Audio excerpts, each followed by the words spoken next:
Let's get into today's weird and strange story about a 27-year-old Polish woman named Magdalena Zuk. So Magdalena Zuk was from Poland, which is a beautiful country in Central Europe. Now, Poland is by no means a small place. It's got over 38 million people that reside there and is considered one of Central Europe's major cities. It's rich with plenty of history dating all the way back to the Bronze and Stone Ages. Now listen, I know you're not here for a history lesson, but I think it's important to zero in on the landscape sometime in order to help paint a clear picture before the darkness that is around the corner sets in and takes over the story. So here we are in Poland, and 27-year-old Magdalena wakes up on April the 25th and suddenly tells her boyfriend, Marcus, that she has a surprise for him. She seems really excited about it, and whatever it is, Marcus bites, right? He buys into it and inquires about what it is. But when he finds out, he's sort of stunned at what Magdalena says to him next. She says, listen, I booked us a flight to Egypt. And Marcus, though he's blindsided, he's still thinking to himself like, well, all right, this is unexpected, but definitely going to be an awesome trip. So, when do we leave? Magdalena looks at him and says, in 7 hours. Now that's when the surprise sort of turns from a great idea to what the hell. But you know, Marcus isn't completely against the sudden idea of seeing Egypt up close and personal. So, you know, he's still on board for the most part. However, there's just one problem. They both find out that there seems to be an issue with Marcus's passport. So the only place he's going to be going is home. Now, Magdalena, on the other hand, is like, hey, I'm sorry, but the tickets are already bought. The flight is already booked and our reservation is already set. I can't cancel or I'm going to lose all of my money. Which, I mean, that's what happens when you plan a trip 7 hours before you board a flight.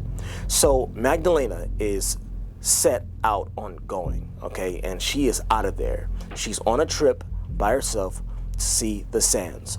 But what she doesn't know at the time is that this trip is a one-way ticket.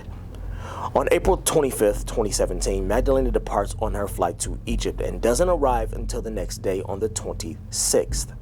She was booked to stay at a 4-star resort located on the Red Sea, more specifically, the Three Corners Equinox Beach Resort, which if you Googled it, its views are absolutely stunning. The bluest waters, mountains in the distance, tropical vibe, you get it.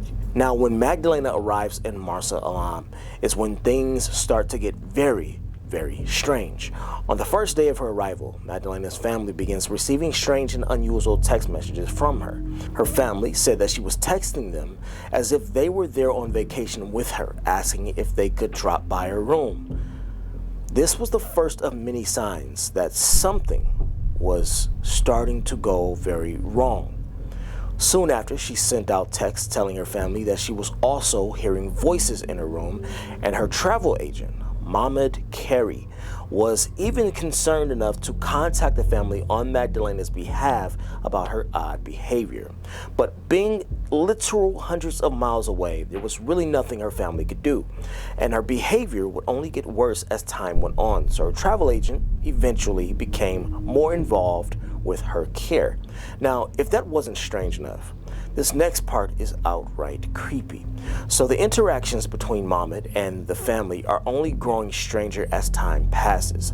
Soon, the family of Magdalena starts receiving odd photos of their daughter from Mohammed in various positions. In one photo, she's lying in bed with her robe covering her face. In another photo, she's lying curled up in the fetal position on the floor. And this is starting to sound like something straight out of an Exorcist movie. By Thursday, her family is so worried about her that they try to arrange a flight home to get her back into familiar territory around people she knew so that maybe they could help turn her bizarre behavior around. But there's a problem. The only flight out of Egypt was 2 days away on Saturday, which meant that for the moment, Magdalena had to stay put.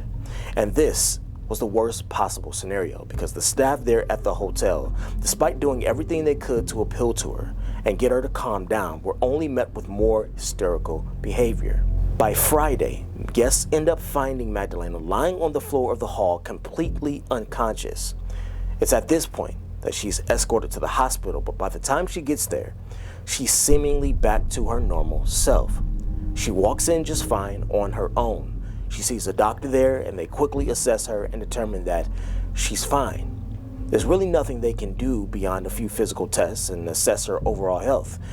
It's likely that this particular hospital wasn't exactly equipped to deal with the real issues at hand, those being mental health issues. So Magdalena walks out the same way she walked in. In fact, she leaves with no sign that there was ever any problems at all. So Saturday rolls around and Magdalena's family back home are slowly breathing a bit easier, knowing that in just a few hours, they'll be able to see their daughter again with her flight only mere hours away. But sadly, as her family anxiously waited for her to return home, Magdalena would never board her flight. Around 6 a.m. that morning, it was reported that she was on the roof of the hotel attempting to jump off. But the staff were able to stop the attempt and save her life. Somehow, despite her attempt to leap from the top of the hotel, she does eventually make it to the airport in time to board her flight. But unfortunately, she's in such a bad condition that by the time she's in the lobby area, she is acting even more strange than she was before, to the point that airport security decides that they won't let her onto the plane to go home because she is now classified as a flight risk. And unbeknownst to them, this pretty much sealed her fate. She's sent back to the hotel, but they want absolutely nothing to do with her by this point. And to make matters worse, she is even more unruly and showing signs of aggression and hostility to anyone around her. Her mental state is worse than it was the previous day, and she's reported trying to take off all of her clothes, and there's nothing that anybody can seem to do to get control of the situation.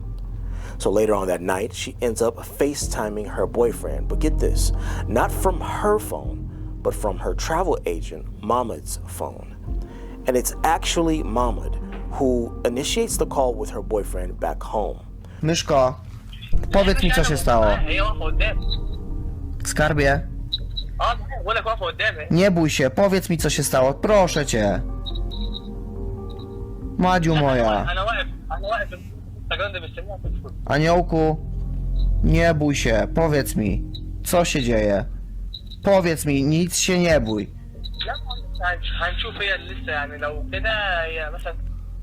صاحبها دول بيكلمها بيهديها بيقول لها تكون غبت لما اجي انا بكره فهي شكلها هتهدى وهتدخل بقى اللي هو الفندق فاكره ان هي مثلا هتعمل حاجه ولا اي حاجه. Skarbie, Maciek cię zabierze, dobrze? Rozumiesz? Skarbie, słuchasz mnie? Skarbie, słyszysz mnie? Myszko, rozumiesz mnie? Pamiętasz Maćka Solczaka? Tego z brodą? Myszko, pamiętasz Maćka Solczaka? So the scenario is he's standing there holding the phone up while Magdalena talks with Marcus. And Marcus says that the entire call is confusing and strange. She's barely speaking with him, and when she does speak, she doesn't seem to make much sense. She says things like, "They're using all sorts of tricks in here. Take me out of here. They do all kinds of things to me here." She's incoherent, she's rocking back and forth, and keeps repeating the letter M.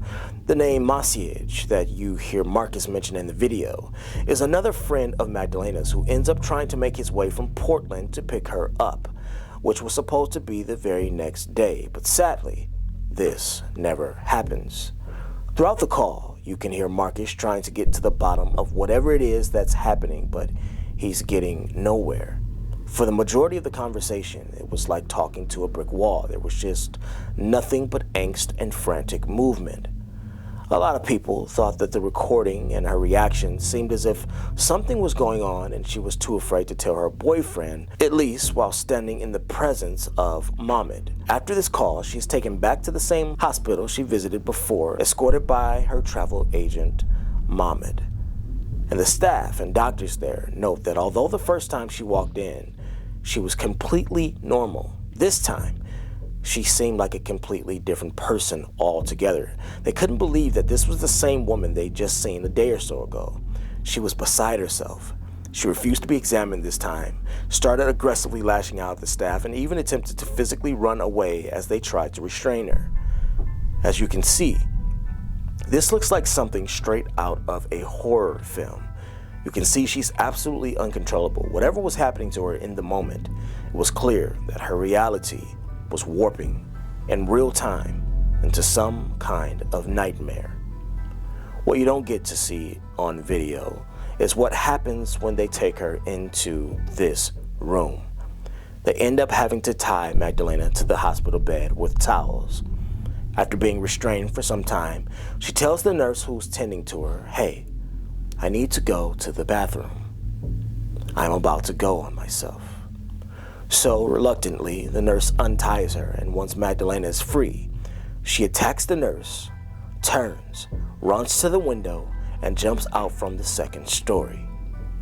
Although they rush her back inside into the hospital, there's really nothing they can do, and she dies from her injuries. Now, I want to be clear. This case was probed over with a fine-tooth comb. All the footage and CCTV video was examined multiple times over.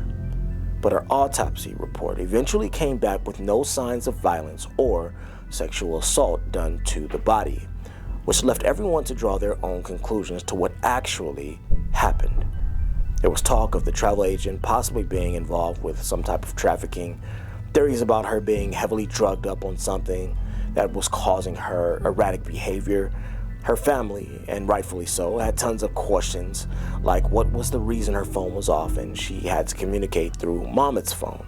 But ultimately, the universal belief from those close to the case was that Magdalena Zuk was suffering from a severe case of bipolar disorder, and that it had actually come on before she'd ever stepped foot on that plane.